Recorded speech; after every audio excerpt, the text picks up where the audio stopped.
are you awake? It's dark o'clock in the morning, and I decided now would be a great time for me to start my rolls.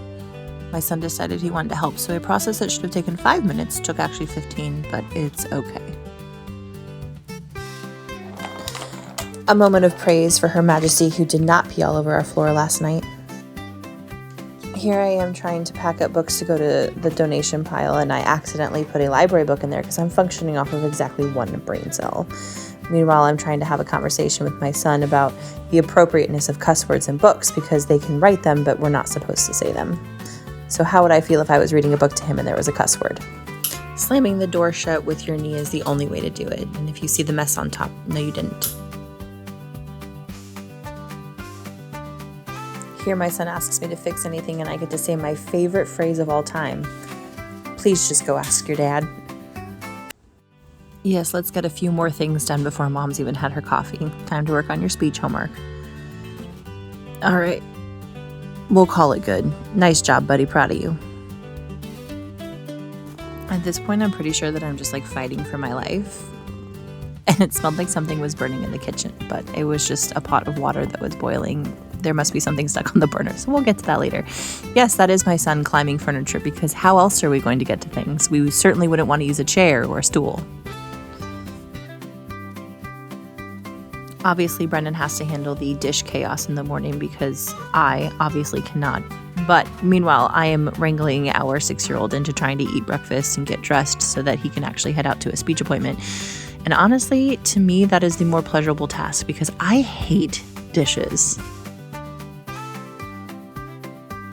Finally managed to wrangle him to sit down for breakfast, but only with his emotional support hammer.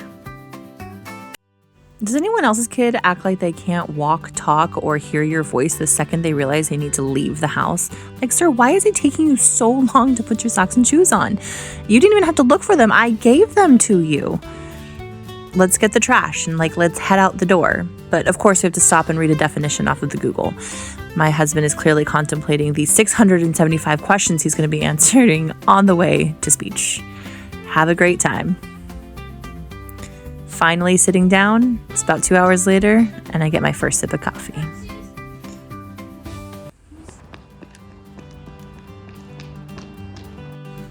All right, I'm actually going to make a second cup of coffee because it's just that kind of morning. And while my daughter's making breakfast, I'm going to run through a couple of school assignments with her. I'm only going to get through 2 or 3 because quite honestly, the bar's really low today. All right, time to get on with this reading. Take a sip of coffee. Get going. Almost spill it. And here I am realizing my coffee has just become a prop because at this point it lifts just close enough for me to smell, but never enough for me to actually take a sip. I love these conversations with my daughter though because they're quite humbling. Here I am having read this whole chapter and she's pulled so much information out of it and I'm realizing that she's legitimately smarter than me. I can't be mad at it though. We got through her dictation lesson with no tears and excellent handwriting, so I'm going to call it a win. Why is he walking like he just won a battle? Prepping dinner at 10 a.m. because by 6 p.m. tonight, my will to be productive in any sense of the matter will be non-existent. Meanwhile, my husband is packing my daughter's ballet bag. She should be able to do this absolutely 100% by herself. And normally I would, but it's basically theater check-in day and I just don't have time to come back and grab anything she might be missing. We can deal with her learning natural consequences of forgetting things on another date. The day before Nutcracker is not it. Finishing this pot roast meal prep, knowing full well that my son, who actually requested this dinner, is probably going to pretend like he doesn't like it and just refuse to eat it tonight. Can confirm this is the only part of the day where they got along. Time for me to go finally take a shower, and Brennan's going to prep lunches for everybody so that we can finally get on out of here. Leftover soup and chili for the kids, and I think he just packed some sandwiches for us, which is great. All right, it's finally time for us to leave. If you've never had to fish your car keys out of a dumpster with a giant branch, then have you really ever lived? Here we are on our way. My husband looks like a hostage. I am the passenger princess that I was always meant to be. All right, first of many stops was to grab new ballet flats for ballet tomorrow. Then we had a couple errands at the mall. I ended up in the Christmas store and they ended up unsupervised in the Lego store. Then we had to run over to Hobby Lobby to grab a few things. As we finally headed back over to our side of town to stop at the pharmacy and the grocery store, I did make Brennan stop and get me my emotional support Dr. Pepper. I only ever get them from McDonald's because they're just superior. They're ice cold and crispy. Drinks are secured. Go team. We did stop at the pharmacy, and then we had to go to the grocery store to grab a couple of extra snacks for her tomorrow. She's going to be at the theater for like 10 hours both Saturday and Sunday, so we wanted to make sure she had plenty of snacks. Here my son is trying to help us bag up the groceries, so of course it took about 45 minutes. I love my sweet helper. Okay, the amount of driving that Brendan has to do this afternoon is literally making me dizzy. Here he is dropping me and our son off for my son's therapy appointment.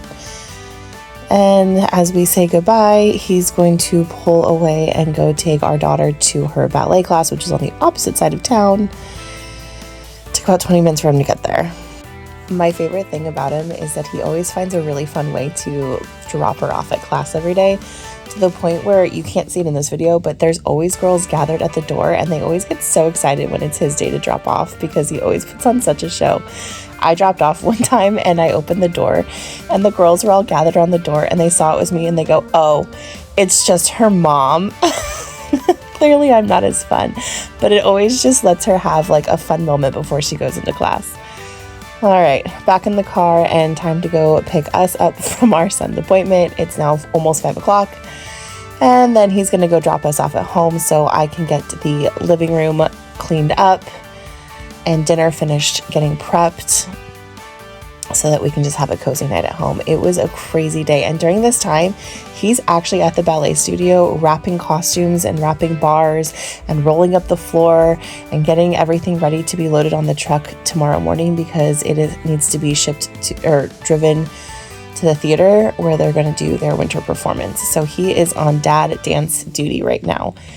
Probably in the weeds, and honestly probably the only dad that's actually there. I think he said he was the only dad that showed up. Everyone else was moms, which is totally fine. He just kind of felt like a fish out of water, but it's okay. So I am prepping dinner. He is off doing dance dad duty and he's amazing at it. All right, time to tackle the last of the dishes so that we don't leave a huge mess in the kitchen. And during this time, my son is having a K-pop party in the back and I am listening to the same songs on repeat. And my mind is just like slowly getting more and more irritated about listening to the same song over and over and over again. But I'm trying so hard not to get frustrated about it. It's okay though. He's allowed to have the things that he likes. So just scrubbing the kitchen, trying to make a little less mess for the day. Time to clean off the kitchen table from this morning. Just all the school stuff that gets left and the random groceries I needed to put away. And just trying to clean up our space and make it look somewhat decent.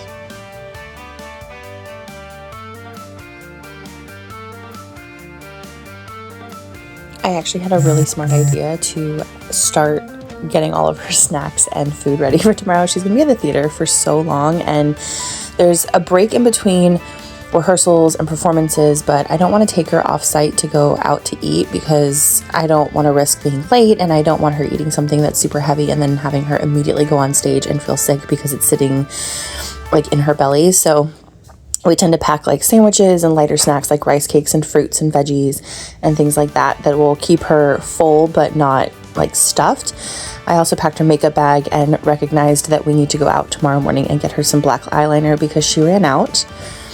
She is finally out of ballet and Brennan is starting the marathon drive home. Luckily, we don't actually live that far from the studio. It's only like 5 minutes, but here we are. We made it. Good night, guys.